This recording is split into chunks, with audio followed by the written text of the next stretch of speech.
Hi, welcome to part 2. In this video we're going to concentrate on motion controllers.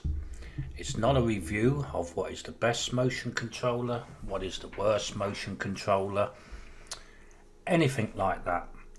This video's all to do with when you're starting out with CNC Mach 4 and you require a motion controller.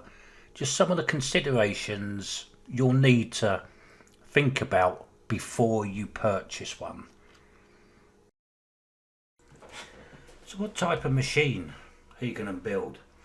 There's plenty of ideas. It could be a mill you're going to be using, it could be a lathe, it could be a plasma cutter, laser cutter or laser engraver, pipe benders, engravers.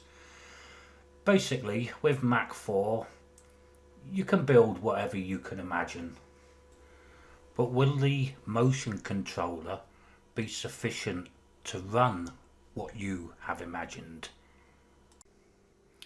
Well, you might think to yourself that a motion controller is a motion controller, so it does motion.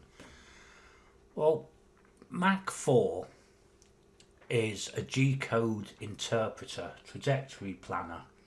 Whatever way you want to put it, it tells the motion controller plugin what it wants it to do.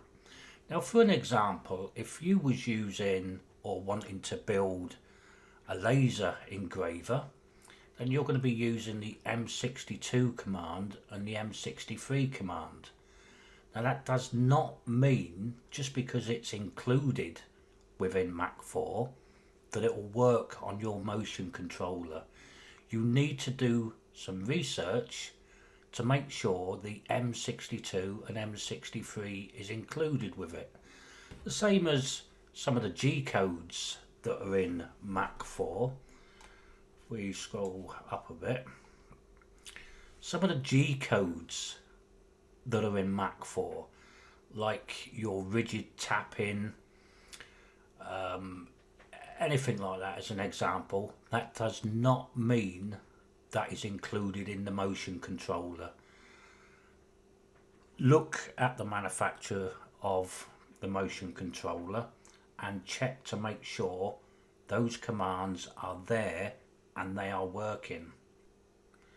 Next to consider is the I/O capabilities of the motion controller.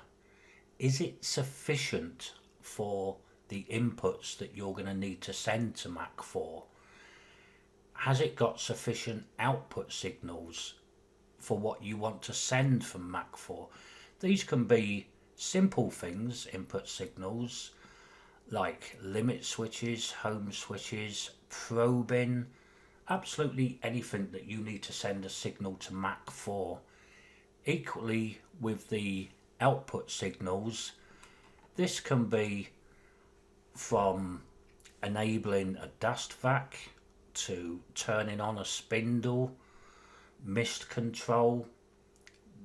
There's just so many things. Whatever can turn on and off, basically, you need to consider, have you got enough on that board? But don't get me wrong, it's not the end of the world if it hasn't.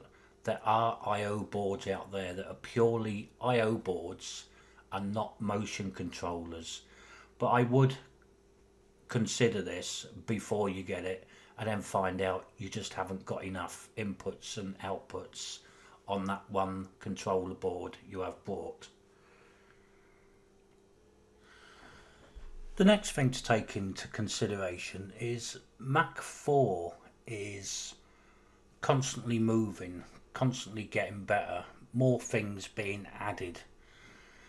Now, one thing I would look at is how often do the manufacturers update their plugin. Now, they use the PMDX as an example, and as you can see, they're constantly updating their plugin for their smart bob. Every time there's a fault, it gets updated. If a new feature comes out in Mach 4, it gets updated.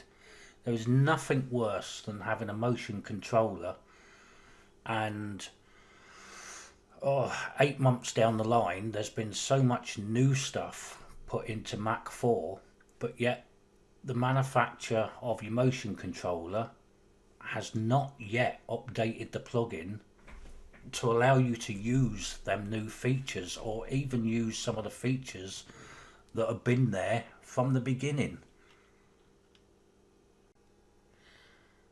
Lastly, I've really got to say something about support. Now, when you go out and buy a product, myself, I actually check what sort of support I will have if I purchase that product. Now, most of the bigger contenders like your Hycon, PMDX, the ESS from Warp 9, Pokies, etc. for motion controllers. Now, they've all got their own forums. They're all very well maintained and run, and you get all the backup that you need from there. But we've also got Mach 4 forum, which is actually hidden in the Mach 3 forum. And so I've got to make a mention.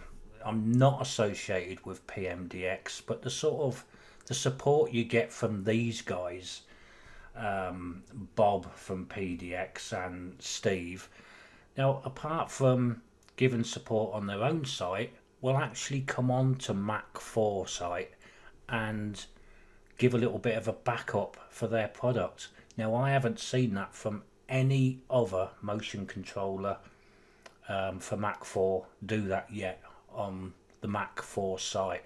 So come on guys, get your act together and give us users a little bit more of a backup from you. Well, that's about it. Ended with a bit of a whinge, but I hope that helps you decide when building a machine of what motion controller that you should be looking at, so you don't just jump in and find out you got something that's no good. Well, I'll see you in the next video.